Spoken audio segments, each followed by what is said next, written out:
Jai Hind दोस्तों, welcome back to the Smart Eyes Foundation. You are watching Pre-Secure with me Raj Gaurav, and on today November 10 I will discuss these topics from current affairs from both prelims and mains perspective. So let's discuss the agenda for today. The very first topic which we will discuss today is Abraham Accords. Abraham accords, इसके बारे में आपने प्रशांत sir से international relations की classes में पढ़ा होगा या आगे जब आप आईआर पढ़ोगे तो प्रशांत सर आपको वहां पर पढ़ाएंगे। अभी ये न्यूज में मेंशन था अब्राहम अकॉर्ड्स, ठीक है। तो इसका क्या रेलेवेंस है, कौन से नेशंस के बीच में हुआ है, क्या ये दो नेशंस के बीच का कोई अकॉर्ड है, मल्टीनेशनल अकॉर्ड है, इंडिया का इसमें क्या रोल है, India is a part of Abraham accords और नॉट, ये सारी चीजें हम देखेंगे। The second topic would B 100 years of Indian hockey. Indian hockey, India में क्रिकेट काफी पॉपुलर गेम है, बट इंडियन क्रिकेट के साथ साथ इंडियन हॉकी ने भी इंडिया को कई बार प्राउड फील करवाने का मौका दिया है। तो आज हम लोग यहाँ पे इंडियन हॉकी के 100 years कंप्लीट होने के बाद गवर्नमेंट जो इवेंट्स ऑर्गेनाइज करवा रही थी उसको डिस्कस करेंगे। The third topic would B Umngot river. Umngot river, जो लोग डॉकी घूमने गए हैं, राइट, जिन या जो मेघालय के रहने वाले हैं, जिन्होंने पढ़ा है उमंगोट रिवर के बारे में, आप इससे कनेक्ट कर सकते हो, है ना। सबसे क्लीनेस्ट रिवर के रूप में इसको जाना जाता है कि जब उमंगोट रिवर पे बोटिंग की जाती है ना, तो इतना क्लीन वाटर होता है, ऐसा लगता है कि मानो जो बोट है that is floating in the air. लेकिन अभी ये Umngot river it is facing some crisis, थोड़ा पॉल्यूशन की वजह से it is facing the crisis, जिससे वाटर जो है ना वो मडी हो रहा है। क्यों ऐसा हो रहा है, इससे कैसे डील कर सकते हैं वो हम यहाँ डिस्कस करेंगे। The fourth topic would be shola forest and Pampadum shola national park. तो सबसे पहले कि इसका लोकेशन क्या है, कौन से स्टेट में ये पंपादुम shola national park, shola forest क्या होते हैं, ये दोनों चीजें हमें प्रीलिम्स और मेंस दोनों पर्सपेक्टिव से समझ में आ जाएगी। तो प्रीलिम्स में हमारे जीएस पेपर 1 के क्वेश्चन हम कर पाएंगे और जीएस पेपर 3 में एनवायरमेंट एंड इकोलॉजी में मेंस में काम आएगा हमारे। The fifth topic would be BRICS pay versus SWIFT pay. BRICS pay, India one of the founding members of BRICS nation, और दूसरी तरफ है स्विफ्ट पे। जब भी हम कोई भी बैंकिंग ट्रांजेक्शन करते हैं वहां पे ना स्विफ्ट पे आता है, SWIFT pay play a very important role. तो एक्चुअली स्विफ्ट पे क्या है, क्या ये कोई बैंक है जिसके अकॉर्डिंग ट्रांजेक्शन कंप्लीट होते हैं? What is exactly the Swift? Banking के एग्जामिनेशन में कई बार स्विफ्ट से रिलेटेड क्वेश्चन आ भी चुके हैं और सिविल सर्विसेज में भी। आज हम इन दोनों को कंपेयर करेंगे कि ब्रिक्स पे और स्विफ्ट पे क्या है, इंडिया के लिए क्या रेलेवेंस है, एंड देन उसके बाद प्रैक्टिस क्वेश्चंस को डिस्कस करेंगे। तो ये होगा आपका आज का एजेंडा प्री-सिक्योर नवंबर 10 का, ठीक है। चलिए, तो पहले टॉपिक पर आते हैं, अब्राहम अकॉर्ड्स। आप यहाँ पे इंडियन एक्सप्रेस की न्यूज क्लिपिंग्स को देख सकते हो दैट किस तरह से डोनाल्ड ट्रम्प क्या बोल रहे हैं, that Kazakhstan is likely to join Abraham Accords. इससे पहले इंडियन एक्सप्रेस ने एक और आर्टिकल पब्लिश किया था that Abraham Accords have led to great regional cooperation expanding opportunities for India. ये दोनों जो आर्टिकल है ना, इन दोनों आर्टिकल से हमें क्या क्या चीज सीखने को मिल रही है कि हमें अब्राहम अकॉर्ड्स के बारे में जानना है, कौन से नेशन इसके पार्ट है वो जानना है, और इंडिया का अब्राहम अकॉर्ड में क्या सिग्निफिकेंस है वो चीज भी हमें चेक करना है। ये हमारा आज का पर्पस होगा। So let's discuss the question. हम क्वेश्चन पर आते हैं। पहला स्टेटमेंट क्या है, it was signed in September 2020 through which UAE and Bahrain became the first Arab countries to formally recognize Israel since 1994।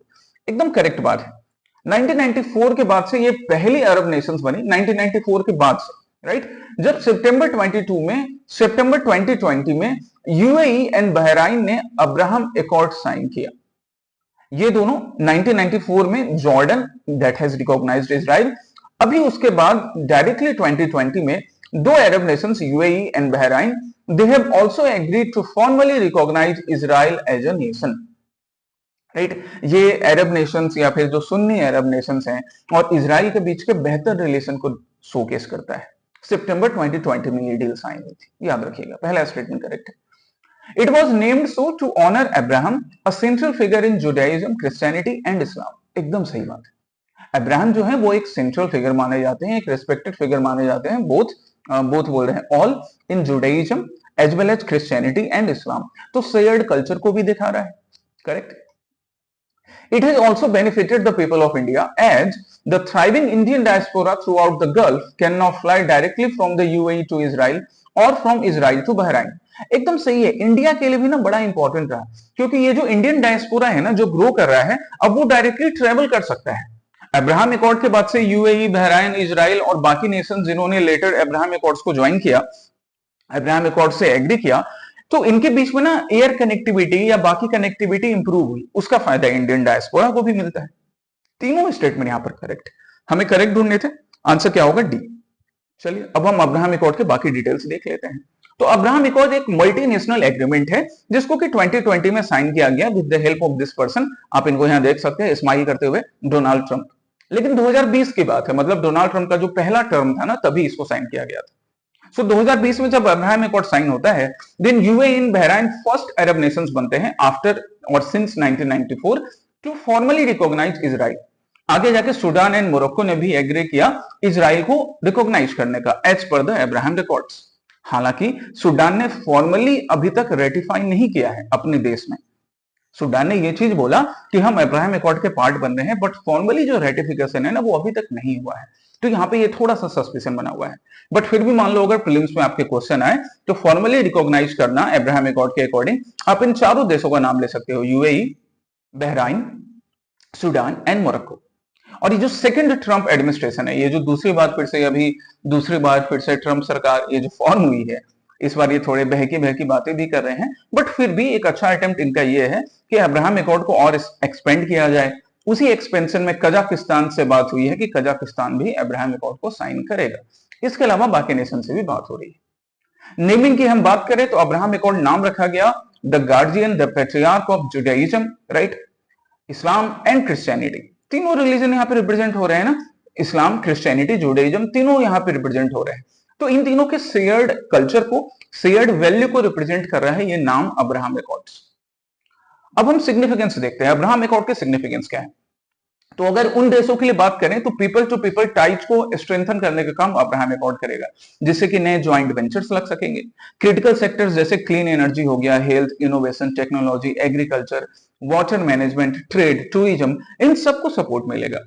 चाहे वो इजरायली नेशंस की हम बात करें या फिर यूएसए की बात करें, they are doing good in the fields of technology. Israel तो वाटर मैनेजमेंट के केस में भी बड़ा अच्छा कर रहा है, एग्रीकल्चर में भी।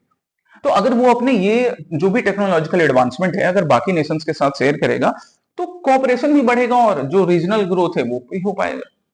इंडिया के लिए सिग्निफिकेंस की बात करें तो ये जो मल्टीनेशनल कोऑपरेशन है इससे इंडिया को फायदा होगा। एक तो टूरिज्म का या फिर एयर कनेक्टिविटी मिल रहा है, वो तो हम देख चुके हैं। दूसरा इस ग्रुप को देखो, IT-U2 ग्रुप। I2U2 ग्रुप जो है इसको ना मिडल ईस्टर्न क्वाड भी बुलाया जाता है, याद रखिएगा। ये ना डायरेक्ट प्रीलिम्स में पूछ सकता है और मेंस में भी आपके काम आएगा। या फिर वेस्टर्न क्वाड के नाम से भी बुलाते हैं, जो कि किनका आइडिया है, India, Israel, UAE and United states.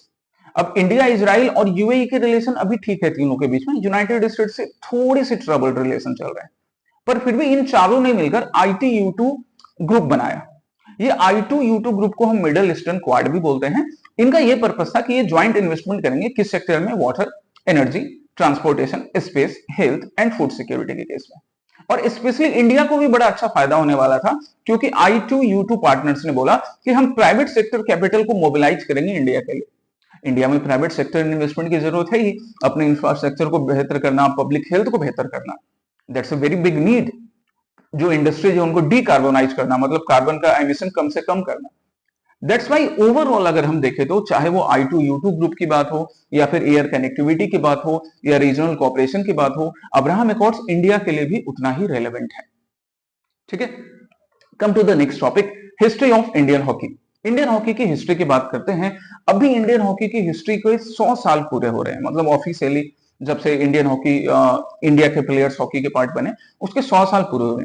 And that's why the union minister doctor Mansukh Mandaviya, इन्होंने अनाउंस किया that we would celebrate the centenary celebrations to mark 100 years of Indian hockey, right, जो कि नवंबर 7 से स्टार्ट हो रहा है। कहां से, मेजर ध्यानचंद नेशनल स्टेडियम से, और पूरे इंडिया के अलग अलग पार्ट्स में भी अलग अलग रीजन्स में हॉकी के मैचेस करवाए जाएंगे। चलिए अब हम जरा इंडियन हॉकी की हिस्ट्री देखते हैं। पहला स्टेटमेंट इससे क्या बन सकता है, that India won 6 consecutive gold Olympic gold medals in hockey between 1928 to 1956। एकदम सही बात है, ये देखो कितना प्राउड मोमेंट है। इतना तो आज तक इंडियन क्रिकेट ने भी किया, इंडियन क्रिकेट भी नहीं कर पाया है, जिसको इतना पैसा मिलता है, इतना सपोर्ट मिलता है, इतना प्यार मिलता है। लगातार 6 consecutive ओलंपिक गोल्ड मेडल्स मिले इंडियन हॉकी को। ये मामूली बात नहीं है गाइस, ये एक ऐसा अचीवमेंट है ना जिसको लोग आज तक कंपीट नहीं कर पाए, वो भी तब जब हम ब्रिटिश के गुलाम थे 1928 से ही। मतलब कोई फैसिलिटी नहीं होती होगी या मामूली फैसिलिटी, तब इंडियन हॉकी के प्लेयर्स ने लगातार 6 बार ओलंपिक गोल्ड मेडल दिलवाया है। याद रखना इसको, बहुत प्राउड मोमेंट है और एक इंपॉर्टेंट फैक्ट भी है। The Indian hockey team von it's only hockey world cup title in the 1940s in Kuala Lumpur. ये पार्सली करेक्ट है, ओवरऑल इनकरेक्ट होगा। क्यों? क्योंकि कुआलालंपुर के वर्ल्ड हॉकी में हॉकी वर्ल्ड कप में बिल्कुल हमने जीता था, पर वो 1940s में नहीं हुआ था। 1940 तो टर्बुलेंट टाइम चल रहा था ना, 1940 अभी वर्ल्ड वॉर 2 का टाइम चल रहा है, तो 1940s वाला नहीं, 1970s में एक्चुअली। ये आगे मैंने ईयर भी मेंशन कर रखा है कि इंडियन टीम ने कब वर्ल्ड कप हॉकी जीता था। ठीक है, चलिए second statement wrong. Third, the decline in Indian hockey performance in the late 20th century was partly due to the introduction of synthetic turf. अभी एक मूवी भी आई थी, बहुत सारी मूवीज में दिखाया भी गया है। रिसेंटली एक मूवी आई थी, क्या नाम था उसका? गोल्ड नाम था, ऐसे कुछ नाम था। तो वहां पे बड़े अच्छे से रिप्रेजेंट किया गया, क्या रिप्रेजेंट किया गया कि जो हॉकी प्लेयर्स हैं वो बोल रहे हैं अपने कोच को कि कोच साहब ये सिंथेटिक टर्फ है, यहाँ पे तो हम फिसल जा रहे हैं, कैसे खेले? तो कोच साहब ने बोला कि बेटा एक काम करो, तुम खाली पांव खेलो। अब इंडिया में क्या था ना, हमारे जो प्लेयर्स थे सब देसी प्लेयर्स, देश से, जमीन से, मिट्टी से जुड़े हुए, तो इन्हें क्या था, नेचुरल ग्रास पे खेलने की आदत थी। जब सिंथेटिक टर्फ, ये सिंथेटिक टर्फ है, ये देखो, ये सिंथेटिक ग्रास, ये जब लॉन्च किया गया ना, और जब इसमें पानी डाला जाता है तो इंडियन प्लेयर्स हमारे बेचारे स्लीप होने लग गए, तो थोड़ा सा डिक्लाइन भी हुआ। अब फिर से उस चीज को हमने कोप कर लिया है, कोप अप कर लिया है, पर पहले बिल्कुल डिक्लाइन हुआ था। फोर्थ, मेजर ध्यानचंद, हॉकी के जादूगर, wizard of hockey, made his international debut during India's first overseas tour to New Zealand in 1926. Correct statement. How many correct? 1, 3 and 4. Answer क्या होगा? Only 3. ये how many वाला भी समझ लो कैसे करके बनाया जाता है, दैट्स वाई मैं बीच बीच में प्रैक्टिस करवाते रहता हूँ। सो अब हम इंडियन हॉकी के हिस्ट्री की बात करें तो ऑफिशियली 1925 से 2025 तक में 100 साल पूरे हो चुके हैं।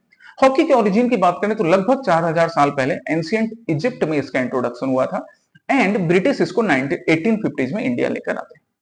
पहली इंडियन हॉकी क्लब जो थी वो कलकत्ता में बनी, कलकत्ता, बंगाली मानुस, यहाँ पे हॉकी की भी क्लब बनती है। कलकत्ता क्या बोलते हैं आपको, लिटरेचर के लिए गुरुदेव का भी कंट्रीब्यूशन है, फुटबॉल का भी क्लब है, हर कुछ।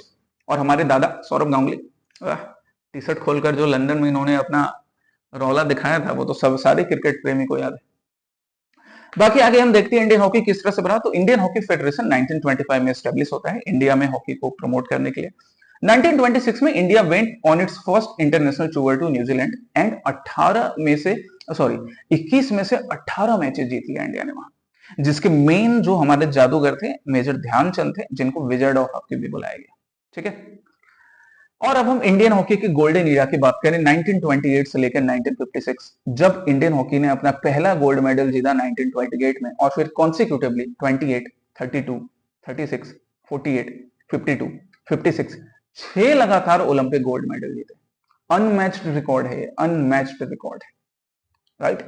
बस इस चीज को ना फिर से बेहतर बनाने की जरूरत है। पोस्ट इंडिपेंडेंस भी हमने ओलंपिक गोल्ड मेडल जीते 1964 एंड 1980 में, और 1975 का जो कुआलालंपुर का हॉकी वर्ल्ड कप है वो हमारा इकलौता हॉकी वर्ल्ड कप की विक्ट्री है। आगे फिर जाकर सिंथेटिक टर्फ इंट्रोड्यूस होने से इंडियन प्लेयर्स को थोड़ा चैलेंज मिला, जो कि मैंने तुम्हें बता दिया, जिसको अब हम फिर से कोप अप कर चुके हैं। And recently Tokyo 2020 and Paris 2024 Olympic games में एंड एशियन गेम्स 2023 में इंडिया का जो परफॉर्मेंस है थोड़ा फिर से इंप्रूव दिख रहा है, जिसे बेहतर बनाने की जरूरत है, ताकि हम फिर से हॉकी में जादूगर बन सके, या जादूगर मेजर ध्यानचंद के रास्ते पर चलते हुए इंडिया को प्राउड फील करवा सके। अब हम गवर्नमेंट इनिशिएटिव्स की बात करते हैं।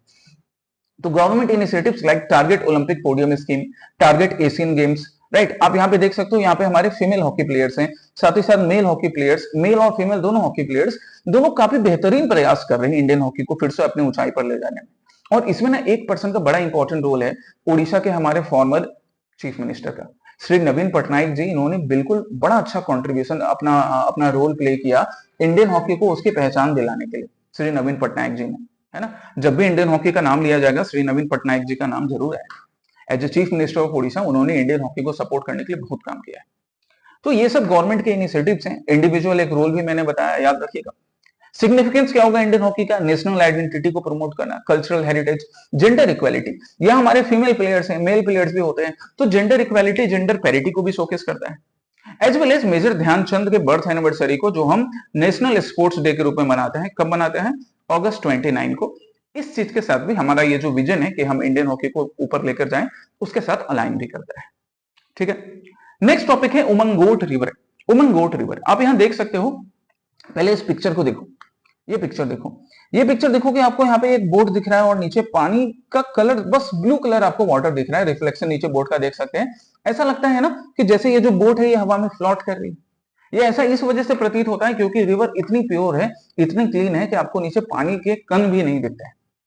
But now recently there is alarm bells, मतलब कि जो कंजर्वेशनिस्ट हैं या फिर जो हमारे मेघालय के लोग हैं या बाकी कंजर्वेशनिस्ट हैं अलग अलग रीजन के, now they have seen a alarm, they have been cautious, क्योंकि ये जो मेघालय की ये जो रिवर है ना उमंगोट रिवर, अब यहाँ पे ना कीचड़ मड कंटेंट काफी ज्यादा हो रहा है and that's why people are concerned कि ये क्यों हो रहा है। पहला स्टेटमेंट अब उमंगोट रिवर से related, it flows through the Khasi hills and eventually drains into the Brahmaputra river. Actually ना ये ब्रह्मपुत्र रिवर में आके नहीं मिलती है, ये बांग्लादेश की एक रिवर है, उसी में जाकर मर्ज होती है एंड खासी हिल्स नहीं, प्राइमरीली जैंतिया हिल से फ्लो होने का काम करती है। तो पहला स्टेटमेंट रॉन्ग हो गया। दूसरा, the river is known for its high water clarity due to natural limestone filtration. Yes correct, natural limestone filtration की वजह से रिवर काफी हाई वाटर क्लैरिटी के लिए जानी जाती है। Its course include the town of Dawki near the India Bangladesh border. Yes, Dawki town में आप यहाँ पर इस रिवर को इजीली देख सकते हो, वहां पे बोटिंग कर सकते हो। The Umngot river supports rich aquatic biodiversity due to its low oxygen concentration which limits algal growth.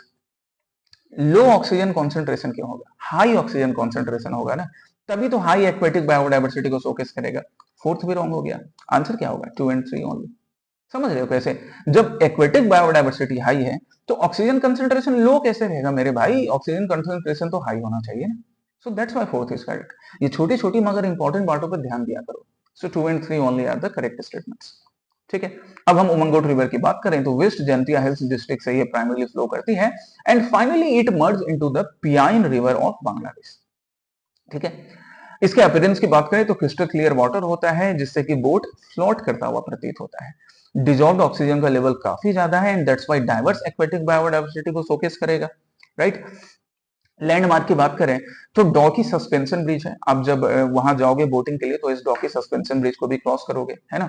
हमारी इंडिया की बॉर्डर सिक्योरिटी फोर्स यहाँ पे प्रोटेक्शन भी देती है, इकोनॉमिक रोल भी प्ले करता है क्रॉस बॉर्डर ट्रेड को, लोकल फिशिंग को प्रमोट करने का and the cultural boundary between the Jaintia hills and the Khasi hills. Jaintia hills जिसको हम रीपनार या हिमा खैरिम खासी हिल्स को बुलाते हैं, इनके बीच के नेचुरल बाउंड्री का भी काम करता है।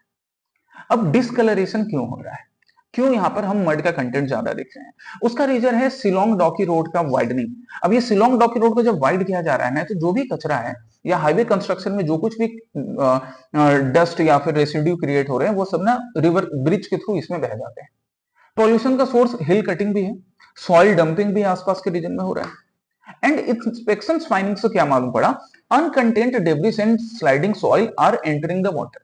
मतलब कि देखो, टूरिज्म का ना लोड काफी ज्यादा होता है। ये जिस हम सस्पेंशन ब्रिज की बात कर रहे हैं यहाँ पे ना जाम लग जाता है सस्पेंशन ब्रिज पे, तो इतने सारे लोग उस रीजन से पास कर रहे हैं। अब सस्पेंशन ब्रिज से तो लैंडस्लाइड नहीं होगा या वहां से जो सॉइल है वो स्लाइड करके या डिब्री नीचे नहीं जाएगा, लेकिन आसपास के रीजन में जब गाड़ियां ज्यादा चलेंगे तो प्रेशर काफी हो जाता है और उस प्रेशर की वजह से ना जो डिब्री रहता है, जो सॉइल लूज सॉइल है, वो धीरे धीरे धीरे धीरे स्लाइड करते हुए कहा जाता है रिवर में मिल जाता है and that's why the Umngot river is facing the threat. इसी वजह से उमंगोट रिवर को एक प्राइमरी थ्रेट फेस करना पड़ रहा है। फोर्थ टॉपिक पर हम आते हैं। फोर्थ टॉपिक है shola forest and Pampadum shola national park. Shola forest and Pampadum shola national park क्यों भैया? क्योंकि डाउन टू अर्थ एक इंपॉर्टेंट सोर्स हमारे लिए वो क्या बोल रहा है that how Pampadum shola fight against wattle invasion is reshaping India's restoration story. कि हम किस तरह से सोला फॉरेस्ट वाले रीजन से या पंपादून नेशनल पार्क के रीजन से ये चीज सीख सकते हैं कि रीस्टोरेशन हमारे इकोलॉजिकल रीजन का या फॉरेस्ट का पॉसिबल हो सकता है। लेट्स सी क्वेश्चन कैसे बनेगा इससे। पहला statement, the shola forest are tropical mountain evergreen forest. Correct है ये। Above 1600 metre in the Western Ghats forming a mosaic of stunted evergreen forest and grassland. एकदम करेक्ट। राइट, 1600 मीटर के एल्टीट्यूड पर एवरग्रीन माउंटेन एवरग्रीन फॉरेस्ट के रूप में सोला forest को हम जानते हैं, जिसका फॉर्मेशन किस रीजन में है? वेस्टर्न घाट वाले रीजन में, यहाँ वेस्टर्न घाट वाले रीजन में। पहला स्टेटमेंट हो गया हमारा करेक्ट। दूसरे स्टेटमेंट पर आते हैं। पंपादूम सोला national park is located in Tamil Nadu, not in Tamil Nadu, it is located in Kerala. तो पहला करेक्ट, दूसरा रॉन्ग। ये यहाँ पे इन चीजों को याद रखना है कि अच्छा किसी नेशनल पार्क की बात कर रहे हैं तो इसकी बाउंड्री कहाँ पर है, क्या 2 स्टेट के बीच है, 3 स्टेट के बीच है, तो इसकी बाउंड्री कहाँ पर है, केरला में। Okay, not Tamil Nadu. The park serves as a watershed for the Pambar and Vaigi river, which are vital to the plains of Tamil Nadu. Yes, अब ये जो रिवर्स हैं ये तमिलनाडु प्लेन्स के लिए भी वाइटल है, केरला प्लेन्स के लिए भी वाइटल होंगी, दूसरे रीजन्स के लिए भी हो सकता है। ये स्टेटमेंट करेक्ट है। 1 and 3 आर करेक्ट। हमको सही ढूंढना है, आंसर क्या होगा, 1 and 3 होंगे। ठीक है, सोलर फॉरेस्ट की बात कर लें तो एवरग्रीन फॉरेस्ट है जो कि लगभग 1600 मीटर एल्टीट्यूड पे आपको वेस्टर्न घाट में मिलेगा। इसका नाम तमिल वर्ड सोलाई से निकल कर आया है, जिसका मतलब होता है सेक्रेड ग्रुप और थिकेट। अभी कांतारा मूवी जो अभी थिएटर में बड़ा अच्छा काम कर रही है, ऋषभ शेट्टी की डायरेक्टेड एंड एक्टिंग जिसमें ऋषभ शेट्टी साहब ने किया, बड़ा अच्छा रोल प्ले किया उन्होंने। वहां पर भी सेक्रेड फॉरेस्ट के बारे में, कांतारा वन के बारे में या ईश्वर के मधु वन के बारे में मेंशन किया गया है। तो ऐसे ना ऐसी ऐसी कई आइडेंटिटी इंडिया के अलग अलग रीजन में ट्राइबल कम्युनिटी के बीच में होती है। वही एक नाम है सोलाई, जो कि तमिल वर्ड है जिसका मतलब होता है sacred group, right, sacred group. यहीं से हमारा सोलर फॉरेस्ट नाम पड़ा। फ्लोरा कंपोजिशन की बात करें तो यहाँ पे मिसेलिया, निलगेरिसिया, रोडेंड्रोन है ना, ऐसे आपको ट्रीज मिलेंगे और एक अच्छा इकोलॉजिकल डाइवर्सिटी भी मिलता है। Rivers like Kaveri, Bhavani, Vaigai and Thembarini, ये रिवर्स इस रीजन को फीड करती हैं या इस रीजन से फ्लो करती हैं। फौना की बात करें तो नीलगिरी तार, लाइन टेल्ड मैसक, यूपीएससी का फेवरेट स्पीसीज है लाइन टेल्ड मैसक, आईयूसीएन स्टैटिस्टिक्स का फिर से चेक कर लेना, ये फौना आपको इस रीजन में मिलेंगे। अब हम 16 नेशनल पार्क पर आते हैं। तो 16 नेशनल पार्क जो है वो कौन से स्टेट में है, केरला में। ये सबसे इंपॉर्टेंट बात होगी। ठीक है, near the Tamil Nadu border, Tamil Nadu में नहीं, near the Tamil Nadu border. Area and status की बात करें तो स्मॉलेस्ट नेशनल पार्क है ये केरला का, right. Landscape around 1600 to 2400 metre elevation पर ये आपको फॉरेस्ट दिखेगा, right. Within the Anamalai high range landscape which is a part of Anamudi sub cluster और यूनेस्को वर्ल्ड हेरिटेज साइट। ये यूनेस्को वर्ल्ड हेरिटेज साइट का भी पार्ट इस रीजन में पड़ता है। पंबार एंड वैगाई नाम के रिवर्स इस रीजन में फ्लो होते हैं, जो कि तमिलनाडु फ्लुएंस के लिए भी काफी इंपॉर्टेंट है। फ्लोरा एंड फोना हम इस रीजन का देख चुके हैं कैसा इंपॉर्टेंट है। रीस्टोरेशन एफर्ट जो कि पूरे इंडिया के लिए एक लेसन क्या है, एक इकोलॉजिकल रिस्टोरेशन प्रोजेक्ट 2020 से 2024 के बीच अगेंस्ट इन्वेसिव ऑस्ट्रेलियन वेटल्स या एरेसिया मेरानिसा, इसके अगेंस्ट हुआ था और ये ना सक्सेसफुल दिखा है। अभी देखो इसको ऐसे समझो, डिफरेंट रीजन जो होते हैं ना, डिफरेंट फॉरेस्ट या ग्रासलैंड होते हैं, चाहे वो हम आप सपोज जैसे हम काजीरंगा की बात करें, मानस की बात करें, है ना, या कभी हम कान्हा की बात करें, तो चाहे कान्हा हो, काजीरंगा हो, मानस हो या इंडिया के डिफरेंट प्रोटेक्टेड रीजन से, कई बार invasive species, invasive floral species के वजह से भी, किसी प्लांट के वजह से, किसी वीड के वजह से उनको थ्रेट होता है। यहां पर 2020 से 24 के बीच में या पंपादून 16 नेशनल पार्क में ये रिस्टोरेशन एफर्ट बड़ा अच्छा किया गया, जिससे ऑस्ट्रेलियन वेटल नाम की इस इन्वेसिव स्पीसीज को कंट्रोल कर लिया गया। And so that is a good lesson. हम इस लेसन को या फिर इस केस स्टडी से जो कुछ भी हमें सीखने को मिला, हम दूसरे रीजन में भी इंप्लीमेंट कर सकते हैं ऐसे इन्वेसिव स्पीसीज के अगेंस्ट में। ओके, इसको याद रखिएगा, ये आपके मेंस में ना वैल्यू एडिशन के काम आएगा। ये बड़ा इंपॉर्टेंट टॉपिक, बड़ा इंपॉर्टेंट एग्जांपल है, आप अपने मेंस में वैल्यू एडिशन में यूज कर सकते हो। नेक्स्ट टॉपिक इज ब्रिक्स पे एंड स्विफ्ट पे।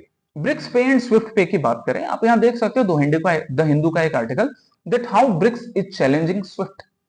स्विफ्ट जो है ना वो लार्जली यूएस बेस्ड है, तो यूएस के ऊपर अपनी डिपेंडेंसी को कम करने के लिए ब्रिक्स नेशन अपने ब्रिक्स पे पर वर्क कर रहे हैं ताकि यूएस की दादागिरी खत्म हो। चलिए पहला स्टेटमेंट क्या, BRICS pay integrates the national payment system of BRICS nations including India's UPI, Russia's SPFS and साथ ही साथ चाइना की भी हम पेमेंट इंटरफेस की बात करेंगे, वो भी पार्ट है, to enable cross border digital transaction. एकदम सही बात है। डिफरेंट ब्रिक्स नेशन जैसे इंडिया, चाइना, ब्राजील, रसिया, इन लोगों ने अपने नेशनल, जैसे इंडिया का हमारा यूपीआई हो गया है ना, यूनिफाइड पेमेंट इंटरफेस, रसिया का एसपीएफएस हो गया, इन सब ने मिलकर अपने नेशनल पेमेंट सिस्टम को एक साथ इकट्ठा किया, जिसको हम ब्रिक्स पे के नाम से बुलाते हैं। बाकी भी ब्रिक्स के कई नेशन है वो भी धीरे धीरे इसको ज्वाइन कर लेंगे, अभी सारे नेशनल पेमेंट सिस्टम इसके पार्ट नहीं है, ग्रेजुअली सब हो जाएंगे। इससे क्या होगा, डिफरेंट ब्रिक्स नेशन के बीच में डिजिटल ट्रांजैक्शन बढ़िया हो सकेगा और स्विफ्ट के ऊपर हमारी जो डिपेंडेंसी है इन सारे नेशन की वो धीरे धीरे कम होती जाएगी। ठीक है, the Swift network itself holds and transfer fund between banks and financial institution. एकदम ये पता है सबसे छोटी पर सबसे इंपॉर्टेंट बात, स्विफ्ट पे हम बुलाते भले हैं लेकिन स्विफ्ट ने एक्चुअली में फंड ट्रांसफर का काम नहीं करता है। स्विफ्ट एक्चुअली में ना एक मैसेजिंग नेटवर्क है, ये मैसेज ट्रांसफर का काम करता है जिसके थ्रू फाइनेंशियल ट्रांजेक्शन हो पाता है। याद रखना है इसको, आगे भी एक्सप्लेन करूंगा मैं। सेकंड रॉन्ग हो गया। थर्ड, ब्रिक्स पे इंप्लॉयज अ डिसेंट्रलाइज्ड गवर्नेंस। डिसेंट्रलाइज्ड ही होगा ना, जब ब्राजील, रसिया, इंडिया, चाइना इसके पेमेंट इंटरफेस साथ में आएंगे तो डिसेंट्रलाइज्ड गवर्नेंस मॉडल है, which enables direct local currency settlement to reduce reliance on the US dollar. Yes, US dollar या फिर यूएस के पेमेंट मेथड पे डिपेंडेंसी को कम किया जाएगा। Third statement is correct. Correct ढूंढना था, कितना होगा answer? Only two. Only two माने 1 and 3 are correct, only 2 statements are correct. ठीक है, चलिए। सो ब्रिक्स पे एक डिसेंट्रलाइज्ड डिजिटल प्लेटफॉर्म हो गया पेमेंट करने का। It is linking national payment system to India's UPI, China's CIPS, Russia's SPFS, Brazil Pix, और बाकी भी जो ब्रिक्स नेशन है ना वो भी धीरे धीरे इसको ज्वाइन कर लेंगे। एक डिसेंट्रलाइज्ड मैसेजिंग सिस्टम डेवलप किया जाएगा। मैसेजिंग सिस्टम देखो, अभी मैंने स्विफ्ट के बारे में बताया ना कि मैसेजिंग प्लेटफॉर्म है, उसी तरह से ये मैसेजिंग प्लेटफॉर्म। अब ये व्हाट्सएप वाला मैसेजिंग प्लेटफॉर्म नहीं है, ये फाइनेंशियल ट्रांजेक्शन का मैसेजिंग प्लेटफॉर्म है। ठीक है, साथ ही साथ मल्टी करेंसी सेटलमेंट को सपोर्ट करेगा। डीएओ बेस्ड गवर्नेंस, मतलब कि जो डिजिटली हमारा ट्रांजैक्शन होता है वो ट्रांसपेरेंट रहेगा, पार्टिसिपेटरी डिसीजन मेकिंग होगा ब्रिक्स नेशंस का, and it would also align with KYC या anti money laundering standards. KYC based भी रहेगा ये। ब्रिक्स नेशंस की बात करें, वैसे ब्रिक्स कई बार डिस्कस हो चुका है पहले भी, आप आईआर की क्लासेस में भी पढ़ते हो प्रशांत सर से। यहाँ फिर से मैं बात कर दूं तो ब्रिक्स नेशन जो है वो ब्राजील, रसिया, इंडिया, चाइना और फिर साउथ अफ्रीका 2010 में ज्वाइन करने से ब्रिक्स बन जाता है। अभी 10 इमर्जिंग इकोनॉमी जो है इसके पार्ट हैं, जैसे Iran, United Arab Emirates, Egypt, Ethiopia, Indonesia, ये भी ब्रिक्स के पार्ट हैं। सऊदी अरेबिया भी ब्रिक्स को ज्वाइन करना चाह रहा है। अर्जेंटीना ने शुरू में थोड़ा दिखाया था ज्वाइन करने का जील, बट फिर अभी नहीं ज्वाइन किया, आगे देखते हैं ज्वाइन कर लेगा। राइट, पहली ब्रिक्स समिट 2009 में रसिया में हुई थी। ये बस एक ब्रीफ इंफॉर्मेशन है, तुम एक काम करो, जाके ब्रिक्स के बारे में डिटेल में पढ़ो, अगर आपके पास पहले से नोट्स अवेलेबल है। अगर नहीं अवेलेबल है, डू नॉट वरी, आगे किसी सेशन में मैं फिर से करवा दूंगा। ठीक है, चलिए स्विफ्ट की बात करते हैं। तो स्विफ्ट जो है 1973 में इसका एस्टेब्लिशमेंट होता है, जो कि क्रॉस बॉर्डर फाइनेंशियल कम्युनिकेशन के काम आता है। हेडक्वार्टर बेल्जियम में है। इसका नेचर जो है ना, it is a messaging network, मतलब ये बैंक नहीं है, खुद से ट्रांसफर, फंड ट्रांसफर नहीं करता है, बस ये मैसेजिंग का काम करता है, जिसके थ्रू क्या होगा, जिसके थ्रू इंटर बैंकिंग या फिर इंटरनेशनल फाइनेंशियल ट्रांजेक्शन पॉसिबल हो पाता है। right, it connects over 11,000 financial institutions across 200 countries including our प्यारा भारत। right, so अब इस पे डिपेंडेंसी कम करने के लिए हम ब्रिक्स पे को डेवलप कर रहे हैं कुछ इसी तरह से। इसका ऑपरेशन क्या है, यहाँ पे एक बैंक आइडेंटिफायर कोड वगैरह जनरेट होते हैं, फंड ट्रांसफर इंस्ट्रक्शंस प्रोवाइड करने का काम करता है। ये सारे डिटेल्स बीआईसी के बारे में आपको ज्यादा डिटेल्स अभी नहीं चाहिए सिविल सर्विसेज के लिए। अगर आप बैंकिंग के भी एग्जाम देते हो ना तो आप बीआईसी के बारे में पढ़ सकते हो कि बीआईसी क्या है, बैंक के एग्जामिनेशन में नहीं ये पूछे जाते हैं। चलो, और स्ट्रेटेजिक इंपॉर्टेंस की अब हम बात करते हैं। फाइनेंशियल क्या इंपॉर्टेंस है वो तो हमने देख लिया, स्ट्रेटेजिक इंपॉर्टेंस क्या होगा? फाइनेंशियल ऑटोनॉमी होगी। स्विफ्ट एक वेस्टर्न मेथड है, उस पर डिपेंडेंसी हमारी कम होगी। South south trade, south south trade मतलब कि जो ब्रिक्स नेशंस है ना, इनके बीच के ट्रेड को सपोर्ट मिलेगा। डिजिटल डिप्लोमेसी भी है, डिजिटल डिप्लोमेसी। अब रसिया हो गया या चाइना हो गया या इंडिया हो गया, इनके रिलेशन अमेरिका के साथ अभी प्रेजेंट में कैसे हैं तुम सबसे को पता है।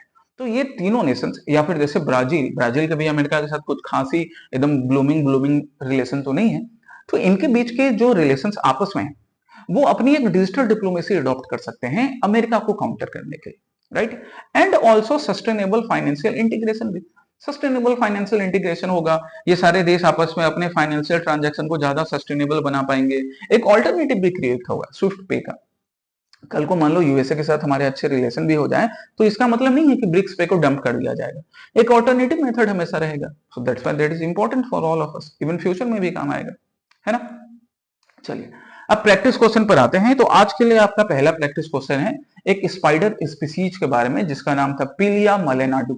पिलिया मलेनाडू नाम का ये स्पीसीज द हिंदू में भी मेंशन था, और ऐसे स्पीसीज से ना यूपीएससी को बड़ा प्यार होता है या स्टेट पीसीएस को भी।